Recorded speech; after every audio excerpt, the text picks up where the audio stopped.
If you spend any time at all in a gym or just scrolling through fitness videos online, you've definitely heard the term functional training. It's absolutely everywhere.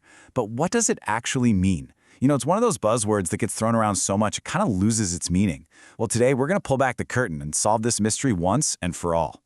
So really, what's the deal? Is it about lifting kettlebells, balancing on a Bosu ball, or is it just a fancy marketing term to sell gym memberships? The confusion is totally real, and trust me, it is not just you.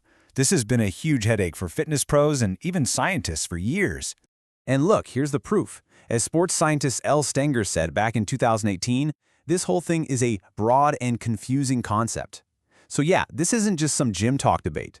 Researchers have literally called it a conceptual Gordian knot. Basically, a huge, tangled mess that desperately needed a clear, scientific answer. To untangle that knot, an international team of absolute experts, we're talking top sports scientists, trainers, and researchers from all over the world, they basically embarked on this epic quest. Their one mission, to finally hammer out the first ever consensus definition for functional training. And their weapon of choice for this quest was a really rigorous scientific process called the E-Delphi method. Now that sounds complicated, but think of it like a highly structured, anonymous, multi-round debate for experts. It's designed specifically to take a super controversial topic with a ton of different opinions and just systematically force an agreement. So here was the game plan. It was pretty straightforward but really intense. First, they just collected individual definitions from every single expert. Then, they sifted through all that data to find the core ideas, the themes that kept popping up over and over. After that, the experts voted on those themes, tweaked the wording, and then did it all over again until finally they landed on a definition that almost everyone could get behind. And listen, this was no small operation. The team started out with a panel of 31 of the world's top minds on this subject. But through this super demanding process, that group was whittled down to a core of 13 who saw the project through to the very end.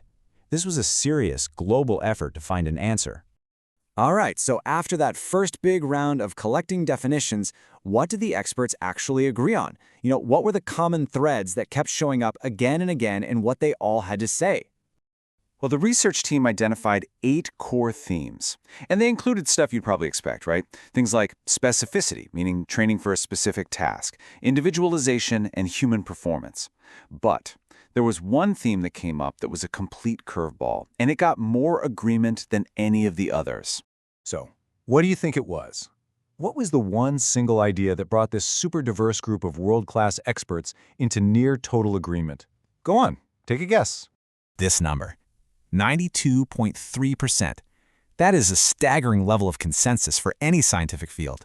Getting experts to agree on anything is hard enough, but what on earth were they all agreeing on?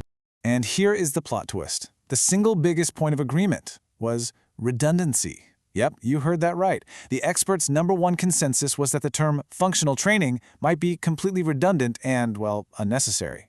Their big argument was that it might just be another name for training. But even with this huge kind of ironic revelation about redundancy, the team had a mission, and they were going to complete it. So they pushed forward to actually craft the official definition they set out to create in the first place. And so here it is, the first ever consensus definition of functional training. Okay, let's break that down into normal language. It's a physical approach that makes you better at stuff. Crucially, it's tied to your specific goals, and it considers both the specific task you're training for and your unique body. Sounds pretty solid, right? But hold on a sec. Let's dive back into that plot twist, because if we really look at that official definition, we have to ask the exact same question the experts themselves brought up. Is what they're calling functional training really any different from what defines any effective, well-designed training program? Just look at this. On the left, you've got the core parts of their new definition of functional training. And on the right, the core components of any good training program. They are identical. This whole quest for a definition accidentally ended up proving the experts' biggest concern. The term itself was just reinventing the wheel. But the story doesn't end there as a failure. Not at all. Because the real treasure from this whole scientific quest wasn't the definition itself. It was the new, and frankly, much more powerful way of thinking about exercise that came out of the whole process.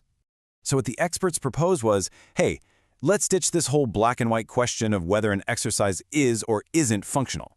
Instead, they suggested we should think about something called a functional continuum, a spectrum of usefulness, if you will. Here's how it works, and it's actually super simple and useful. Instead of asking if an exercise gets the functional stamp of approval, you ask how functional is it for you and your goals.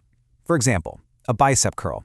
Some people might call that a non-functional vanity exercise, but for a bodybuilder whose goal is bigger biceps, it's highly functional. Or a simple bodyweight squat. For an older person who wants to be able to lift their groceries and get up from a chair without help, that move is incredibly functional. Context is literally everything. So, the single most important thing to take away from this entire journey is this. It's not about whether an exercise has a functional label slapped on it. It is all about how well that exercise serves its function for your unique body and your specific goals. So next time you're in the gym or you're planning your workout, I want you to try reframing the question. Don't ask, is this exercise functional? Instead, I want you to ask yourself, what is the function of this exercise for me? And that simple shift in thinking, right there, is the real solution to one of fitness's biggest mysteries.